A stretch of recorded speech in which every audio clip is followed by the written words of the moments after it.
ואנו מכריזים בזאת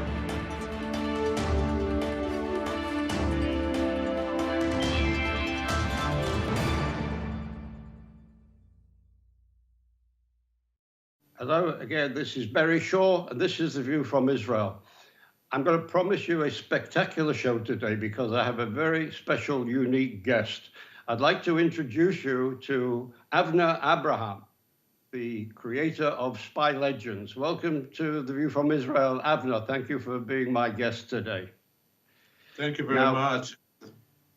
I want to tell our viewers that Avner has served high ranking in the IDF, and he served 20 years in the service of the Mossad, the famous Israeli spy agency. I don't believe I can extract too much information from Avner because if he tells me any secrets, he's duty bound to kill me. But we'll get over that part. And I'd like, in your words, Avner, please tell us something about your career in the Mossad as much as you can. Well, first of all, it was 28 years in the Mossad, and I retired 7 years ago. Now I'm 57 years old. I'm 7 years retired. Most of my life I was in the IDF and in the Mossad, and my first meeting about the Mossad was in Lebanon, in a beautiful city north of Beirut. I worked with the Mossad as a soldier without uniform. And then it was very normal to join the Mossad immediately after the military service. And I'm very happy. It was very interesting to travel the world, more than 10 years in more than 40 different countries. And I'm happy and proud. Very good. Skipping through your history with the Mossad, one of the things I want you on the show for, because we're heading for something very interesting, you became the creator of the Mossad Museum, which is housed in the offices of the Mossad. Tell us how you became suddenly the creator of this museum. So let's start with the fact that I didn't like history. I didn't like to read the history books. But I'm crazy about old stuff, old objects. I'm a collector. And from the first day when I came to the Mossad, I started to collect original objects from famous operations. It can start from guns, go through cameras, maps, and whatever you think about spy gadgets. And I used to make small exhibitions in the Mossad headquarters until the day, the big day, 10 years ago, actually 11 years ago, I made a small exhibition about the capture of Adolf Eichmann with all the original stuff from the operation. And suddenly the Prime Minister Netanyahu came to the Mossad headquarters for a meeting. He saw the exhibit and he said, I want you to come to the parliament, to the Knesset in Jerusalem, and I want you to show this exhibit. And it was the first day of my Hollywood life. It's interesting. Now, you told me a story of originally the museum. It wasn't a museum. You were keeping some of the artifacts belonged to the Mossad, and you were told to keep it down in the Mossad basement, but they needed to use the basement, and this is where it was brought up from the basement. Tell me the story. Tell our viewers the story in your own words. Well.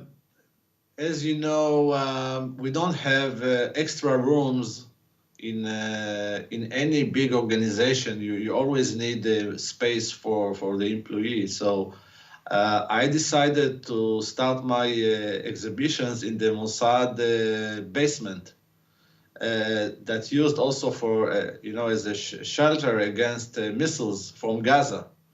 And one day they told me, hey, you have to remove everything because we have these missiles from Gaza and we need a place for the employees. All the agents need to protect themselves. So I decided to move everything to the main lobby. And I didn't ask permission. I just decided to make a small gallery in the main lobby of the main building, and people saw that it's very normal to show spy exhibitions.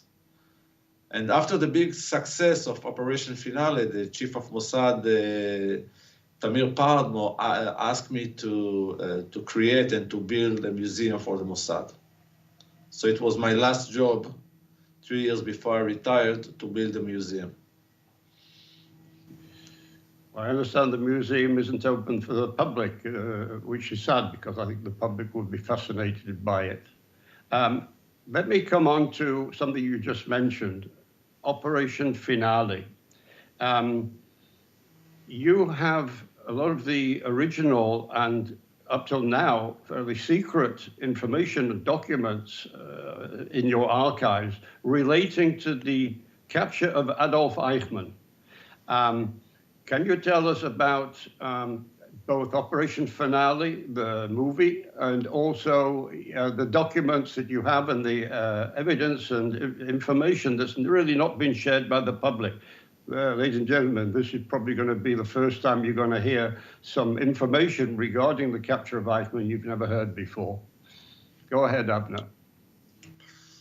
So I'm proud to be the world expert in the story of the capture of Eichmann because I spent years in the Mossad archive and I met almost everyone that I could meet all over the world. In Germany, in South America, especially in Argentina, I met a few of the Mossad agents that took part in the operation, and I met also the second and the third generation. And every time they find suddenly a passport or a picture or a camera, and people send me from all over the world all the time, almost every week. I got email with the new information about the capture of Eichmann. I have my private collection, my private archive. It's things that I collected and I bought also in auctions, everything that related to Eichmann. But my main exhibit is now in the state, Operation Finale. I traveled before the Corona for almost 5 years. And I show this huge exhibit, 5,000 square feet, in the in the biggest and most important Holocaust museums in the state, including the Jewish Heritage Museum in Battery Park, Manhattan, New York, the World War II Museum in New Orleans, and more Holocaust museums like in Skokie, Chicago, Houston, Texas, Detroit, Florida, and more museums. And the secrets of my exhibit is the fact that for the first time, the Mossad decided to show the original stuff from the operation. I mean, it started from a regular flight ticket. You remember the flight ticket? Cameras, fake car license plates, fake passports, and documents, even the keys, Eichmann's keys to his house. And also we decided when we came to the state that it's not enough to talk about the capture of Eichmann. In Israel, it's enough to say capture of Eichmann. Everybody knows who was Eichmann. But in the state, you have to start from the beginning and talk about the Nazis and the war and the final solution and even the trial and what happened after the trial. That's why we needed to rebuild this exhibit.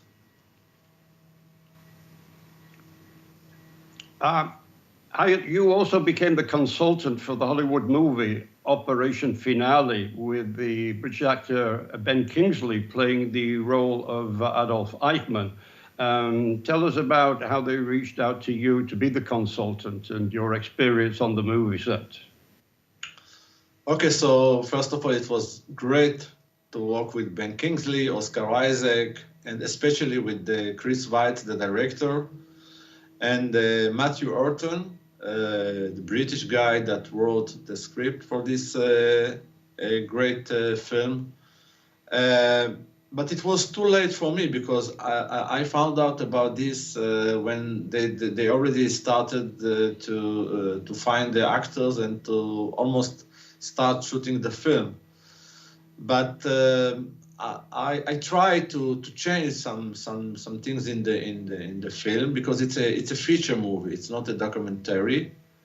And I have the whole lecture about the difference between the real story, the true story, and the film. But I still think that the fact that Hollywood decided to make a movie about the capture of Eichmann, and most of the people that saw and people that will see this film will not be Jewish, will be people from all over the world, even Muslims. I know that people in Tehran also saw this film, and it's important to talk about the Holocaust in a creative way. When people going to the cinema to watch a spy film, but at the end of the day, they learn about the Nazis. So I was a consultant. I was in Argentina more than 2 months, and I have a lot of stories behind the scenes. I'm also playing cameo in the film. So if we go from the movie to actual reality, the work of the Mossad, in order to discover the location of Adolf Eichmann, I understand that there were a couple of important Germans who played some sort of role in leading the Mossad to the actual location. I'm talking here about Luther Hermann and Fritz Bauer. What can you tell us about the connection between these two Germans and the Mossad and Eichmann's whereabouts? So Lothar Hermann was a half Christian and half Jew, Holocaust survivor from Dachau. He escaped from Germany and he came to South America. His daughter one day came home with her new friend, a new boyfriend. And when he introduced himself, he said, "My name is Klaus Eichmann." And you can guess it was Eichmann's son. He realized that Eichmann's son is dating his daughter, half Jewish daughter. And he decided to send this information to the Jewish, by the way, prosecutor in Frankfurt, Dr. Fritz Bauer, also Holocaust survivor, by the way. And Bauer, at the end of the day, sent this information to the Israeli delegation in Cologne. And from the Israeli delegation, they sent this information to the Mossad. And the Mossad sent an agent to check the information. But let's say that the biggest two heroes in this story is Lothar Hermann and Fritz Bauer. Because of them, the Mossad could capture Eichmann.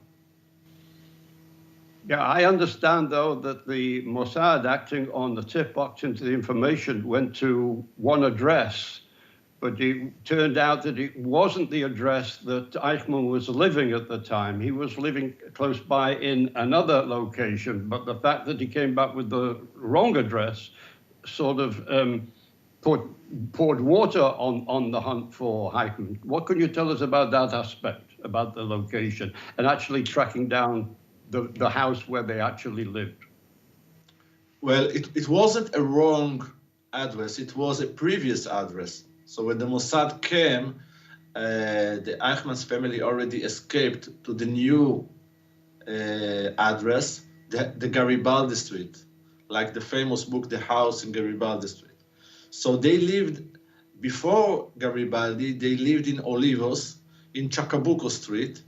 By the way, the house still exists. I was there a few years ago, and we will see the picture of the house in Chacabuco Street. So the Mossad agent Aharoni, when he came to Argentina, he needed to relocate the Eichmann's family, and he could do it when he came to the empty house in Chacabuco. He spoke with the two people that work, two workers that works in the apartment, in the empty apartment, and they told him that one of the kids that work in the garage next door is a family member of Eichmann, and the Mossad followed this guy with the motorcycle, and they found the house in Garibaldi Street. And I understand at that time, of course, Eichmann wasn't living there under his own name. He was using the name Clements, I believe. Yeah, he used the name Riccardo Clement. By the way, he got a fake passport from the Vatican in Italy. Not only him, thousands of Nazis got help from the Vatican, and they could use this fake identity to enter to South America, mostly to Argentina. If you go today to Argentina, there is cities, German cities. You cannot enter there. But that's interesting. You told me that the Vatican actually provided Adolf Eichmann with a false passport in a different name. Yes, he gave him the name Riccardo Clement, and he escaped from 1950 from Italy. He came with a ship from Italy to Argentina, and his family, the wife and 3 kids, joined him after 2 years on 52. But they came with from the main door with the real names, with the Eichmann. They just changed a little bit one of the letters, Ishman instead of Eichmann, but they couldn't change and use fake passports for all the kids and the wife. You know, it's very easy to give a fake passport to one person, but if you want to give it to the whole family, so it's very, very, it's not easy, okay? So the secrets or the fact that the Mossad could capture Eichmann came from the idea that the family didn't change the name, and they continued to use the name Eichmann. And by the way, Eichmann during the war, the war used to say that it's important first to kill the Jewish kids, to kill the next generation. And the Mossad captured him because of his son, because of the family that used the same name, Eichmann, in Argentina.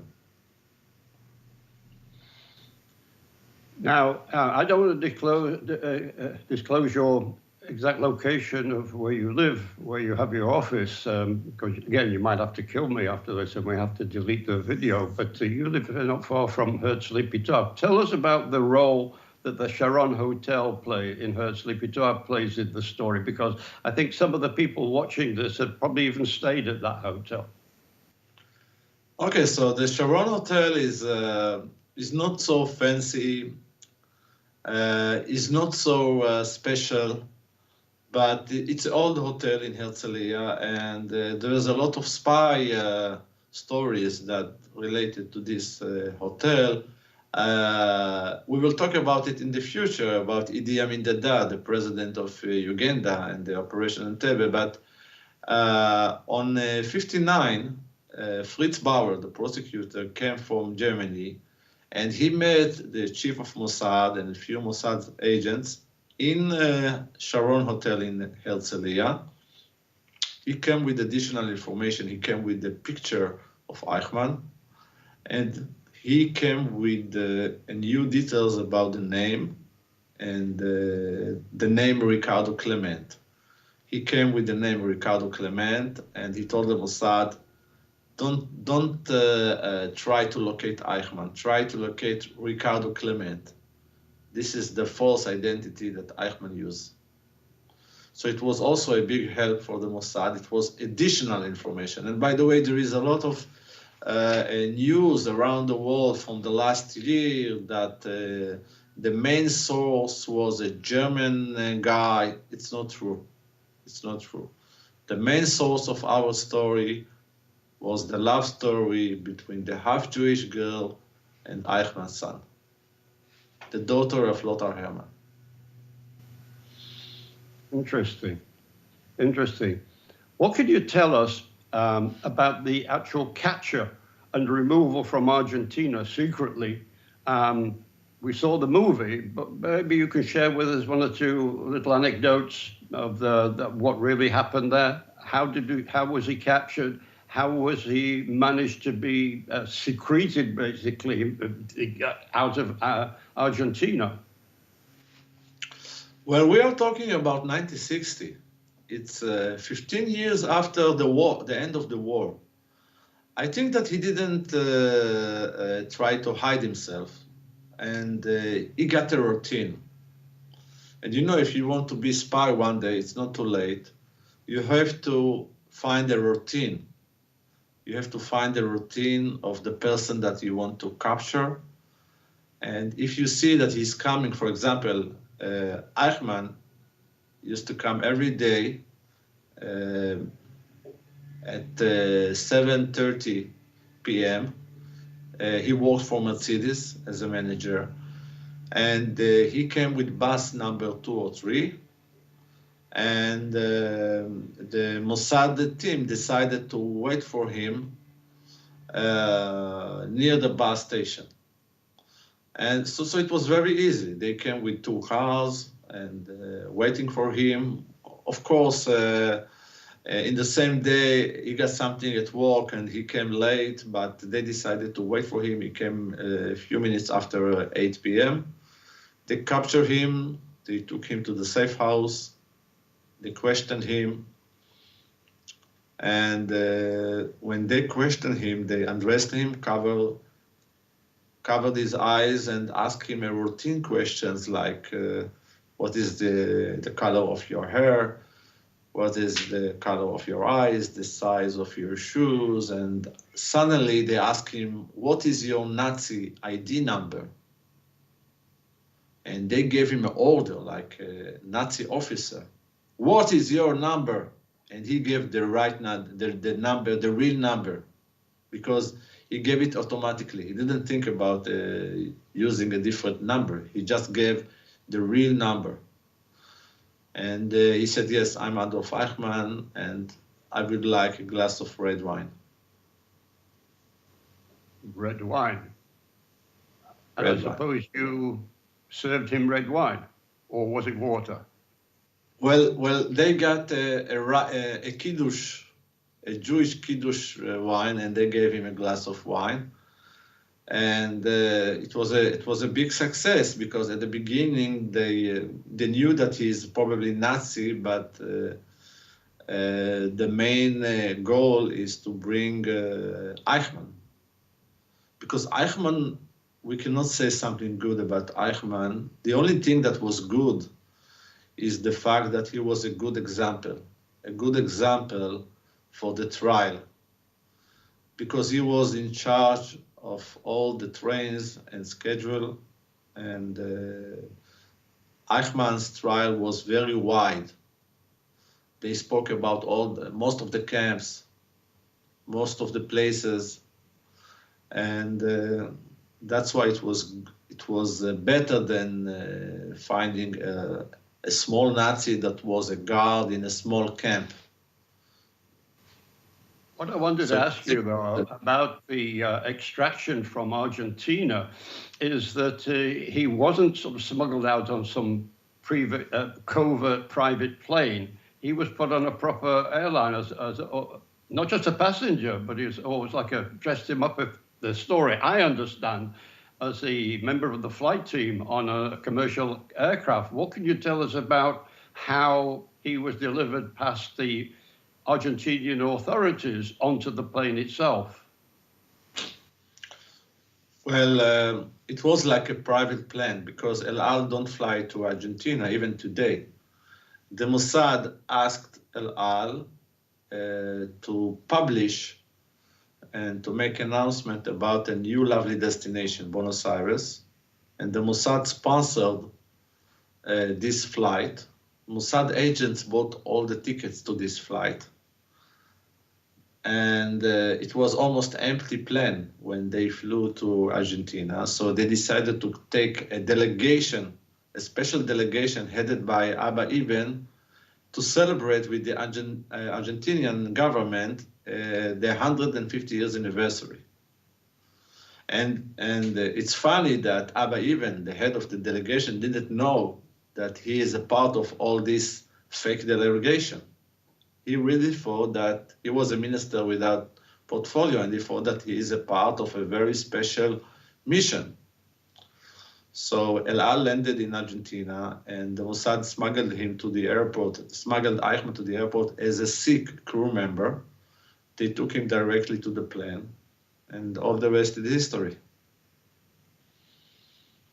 So you're telling us that Abba Eban flew on with Adolf Eichmann on the plane from Argentina to Israel? No, no, Abba Even and the Israeli delegation flew with El Al, but unfortunately they found that the El Al plane disappeared after 24 hours with Eichmann. Well, they didn't know about Eichmann at the beginning, but the plane disappeared and they needed to find commercial flights and come back from Europe to Israel. But of course, we know the Ben Gurion announcement on that he made in the Knesset on May 23rd, 1960. It was too early, by the way, because we missed Mengele because of this. But when Ben Gurion made his announcement that Eichmann is in Israel, it was after a few days they knew that he was in Argentina, and the Argentinian government decided to send our ambassador home as a persona non grata. Is there any information that we were able to extract from Eichmann when he was in prison here in Israel before and during his trial, or was he closed-lipped? Well, most of the investigation, the Israeli police established a special unit, Bureau 06, that questioned Eichmann, but most of the information came from the 14 different officers that each one of them was in charge of a different area in Europe, and they needed to find witnesses that agreed to talk. Most of the Holocaust survivors didn't want to talk. They didn't talk with the second generation. And the mission was also to find documents, pictures, maps, everything. So the main information came from the investigation, from the special unit, not from Eichmann. He used to say I was a small cog in the machine, and they told me what to say. I was part of the machine, but he was the machine. And what could you tell us about the trial itself, which of course was the most public trial, I suppose, ever? Eichmann on trial in Jerusalem. I understand as a result of that trial, or at the end of the trial, you have a very special exhibit that goes into your Operation Finale exhibition. Tell us about that aspect. Well, the fact that Operation Finale is so important is the connection to the trial, the famous Eichmann's trial. You couldn't make this trial without capturing Eichmann and bringing him to Israel. And it was a turning point for the state of Israel and for the people all over the world. The fact that the state of Israel made a trial, and for the first time, they decided to open the whole story, to write the book of the Holocaust. And it was also a turning point for the families. Suddenly, the Holocaust survivors that were victims, they suddenly could speak. And because all the tzabars in Israel told them, why didn't you fight? Why didn't you fight against the Nazis? And for the first time, it was a televised trial in Europe and also in the state, not in Israel. In Israel, they started with the television only on 68, a few years after. And Ben-Gurion, I mean, most of the people ask me why the Mossad didn't try to find and kill all the Nazis, but the Mossad got only one manager, is the prime minister, is the direct manager of the Mossad. And Ben-Gurion didn't want to spend time or to put people in risk and to spend money by fighting Nazi. He decided that he will make one trial, one big trial, and he will talk about everything, and he will close this idea, this issue, and he will move forward. And if you look at the Demjanjuk trial, if you try to compare it, you will find that he was right. Because the Demjanjuk trial was ridiculous. And the Mossad made also a few operations to kill Nazis. One of them was in South America, in Montevideo, by killing the hangman from Riga, Tsoukas. And there's also a few other examples. And the Mossad, of course, tried to find Mengele. And if you want, I can talk a little bit about Mengele. I'd like you to do that. And while you're doing so, can you tell us if there were other leading Nazis that were helped to escape Europe by the Vatican itself? But talk about Mengele, please, and let us know if there's any further connections that you have or you can give us of the connection between the Vatican facilitating the escape of Nazis from Europe.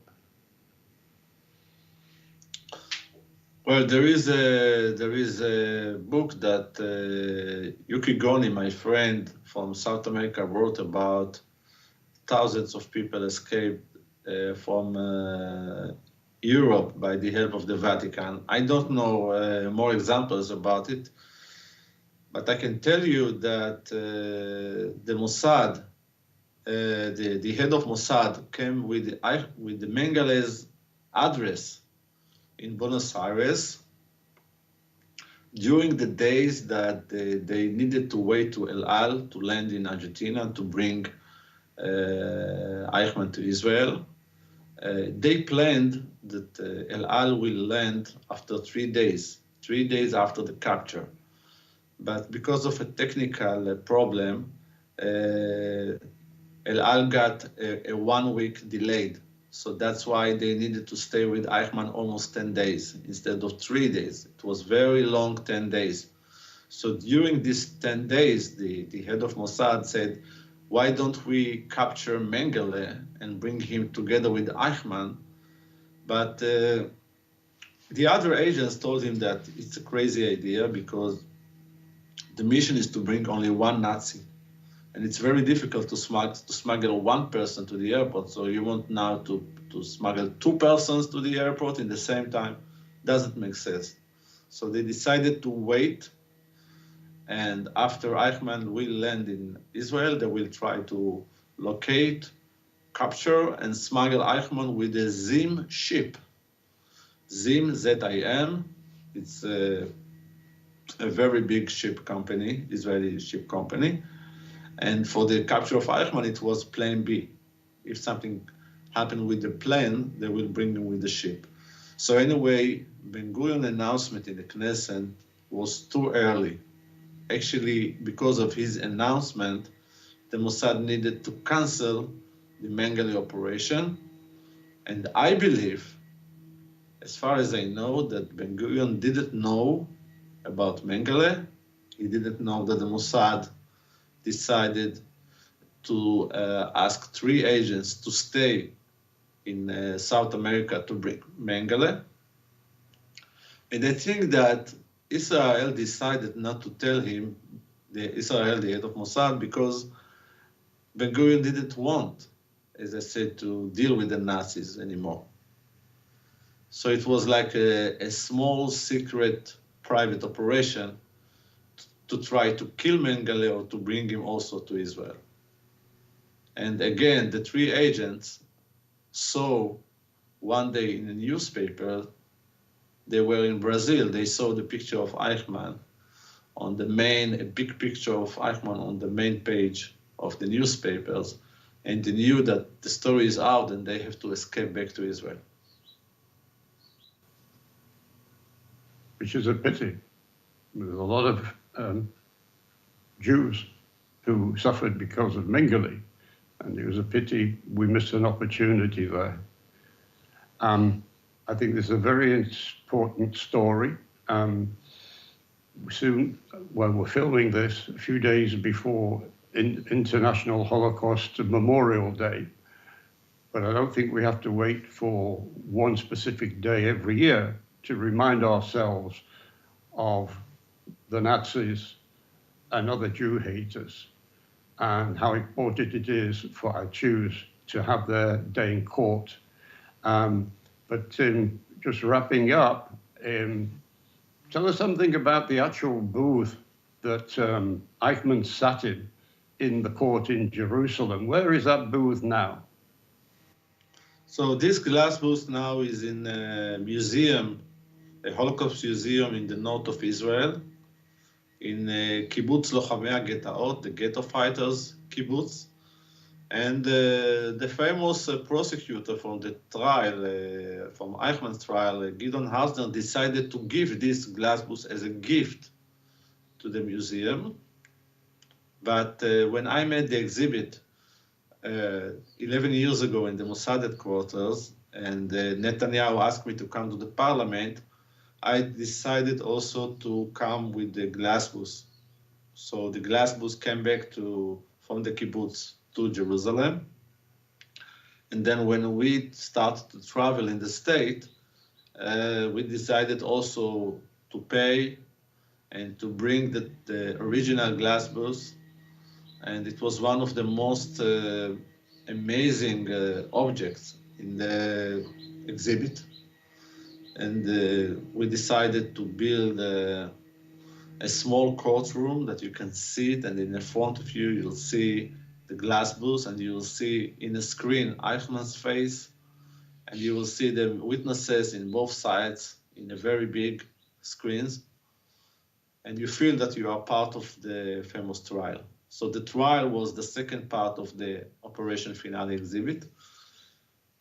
After a few years, the museum asked back, because they needed the original glass booth for exhibit. So we decided to build a replica of this glass booth, and we continue to travel with the replica. All fascinating stuff. Avner Avraham, I want to thank you for being our special guest today on a very important program. And I want to ask you if you'll please be my guest for another program where I would like you to tell us about the SpyLegends organization that you've created. And also, please tell us about the Mossad role in Operation Entebbe. That was a role which helped the Israelis to fly across into Africa and do the raid on Entebbe and extract the Jewish passengers that were being held hostage, both by Palestinian and German terrorists, protected by the Ugandan army. It's a fascinating story in itself, and I'd love you to be on the program and explain that to us as well. My pleasure. It will be my pleasure.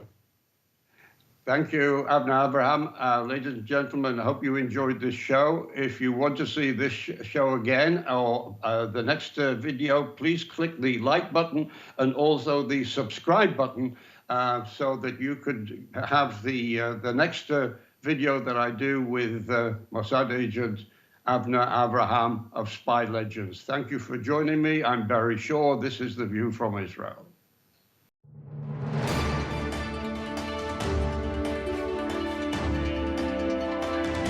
אנו מכריזים בזאת